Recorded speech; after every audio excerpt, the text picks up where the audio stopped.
Halo teman-teman, Assalamualaikum warahmatullahi wabarakatuh. Jumpa dan kembali lagi dengan saya di channel Evan Alzaid.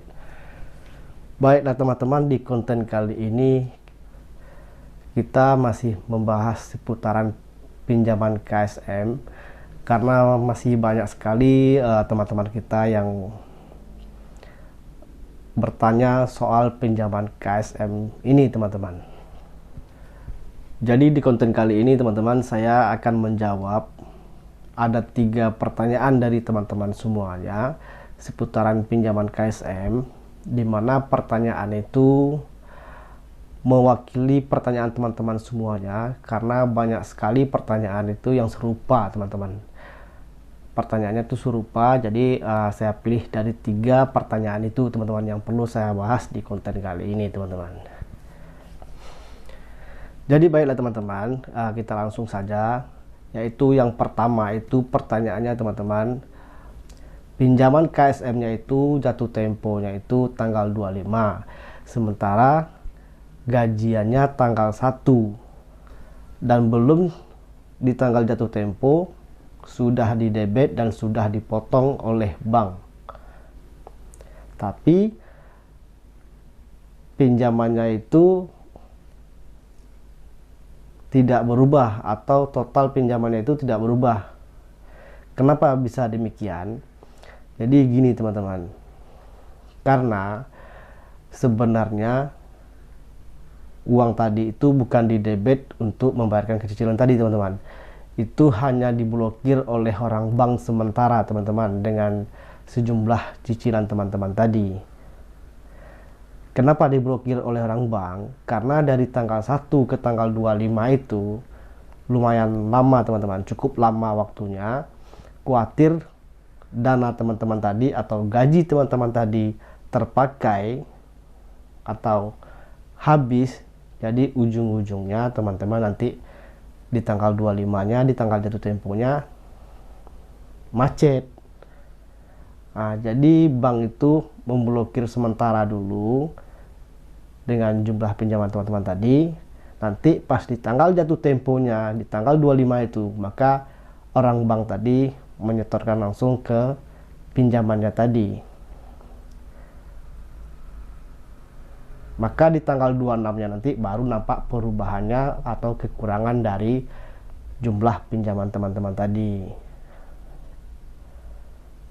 Jadi itu tidak bermasalah teman-teman, karena hanya diblokir sementara oleh orang bank saja. Ya pasti nggak akan kelihatan kekurangan pinjamannya. Akan kelihatan kekurangan pinjamannya itu nanti di tanggal 26-nya teman-teman.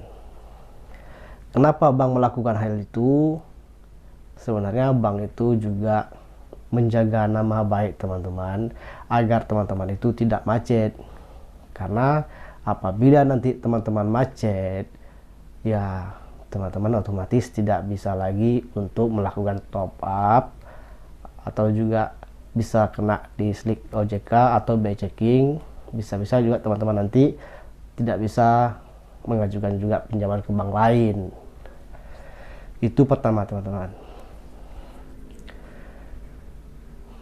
Yang kedua, ada pertanyaan juga dari teman-teman, apakah pegawai kontrak atau karyawan kontrak bisa untuk mengajukan pinjaman KSM?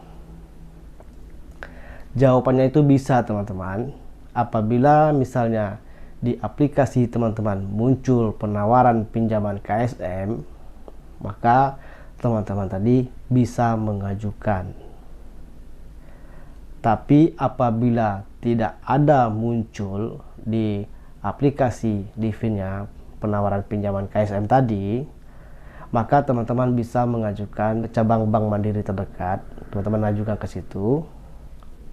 Lalu apakah nanti ditolak sama orang bank jika teman-teman tadi pegawai kontrak atau karyawan kontrak? Tidak ditolak teman-teman. Teman-teman itu bisa mengajukan pinjaman, tapi ada tapinya teman-teman. Teman-teman itu hanya bisa mengambil dalam jangka waktu dengan jumlah masa kontrak teman-teman tadi teman-teman. Misalnya teman-teman dikontrak kerja 2 tahun. sudah berjalan 5 bulan masa kerja teman-teman, sisa 1,5 tahun lagi, dan teman-teman tadi ingin mengajukan pinjaman KSM ke cabang terdekat, itu bisa, tapi dalam jangka waktu maksimal teman-teman hanya bisa mengambilnya 1,5 tahun saja, karena masa kontrak kerja teman-teman tadi sisa 1,5 tahun, tidak bisa lebih dari itu. Jadi kalau seandainya teman-teman meminjam 50 juta atau 20 juta, teman-teman hanya bisa maksimal itu mengambilnya dalam jangka waktu 1,5 tahun saja, sama dengan masa kontrak kerja teman-teman tadi. Itu khusus untuk karyawan kontrak teman-teman.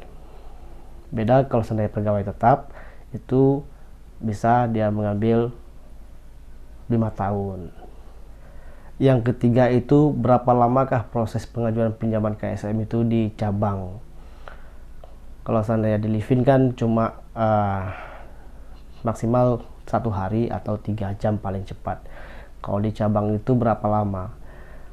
Nah, kalau di cabang ini teman-teman, jika teman-teman tidak muncul pinjamannya itu tidak muncul penawaran pinjaman KSM-nya itu di aplikasi Livin, jika teman-teman mengajukan pinjaman ke cabang terdekat, ke cabang Bank Mandiri terdekat, ini waktunya itu kalau normalnya itu teman-teman maksimal itu 7 hari kerja.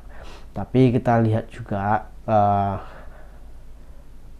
antrian berkas, karena semakin banyak orang mengajukan ke cabang, ya otomatis berkas juga banyak. Ya kita pasti memilih sistem antrian juga. Kita ambil satu persatu.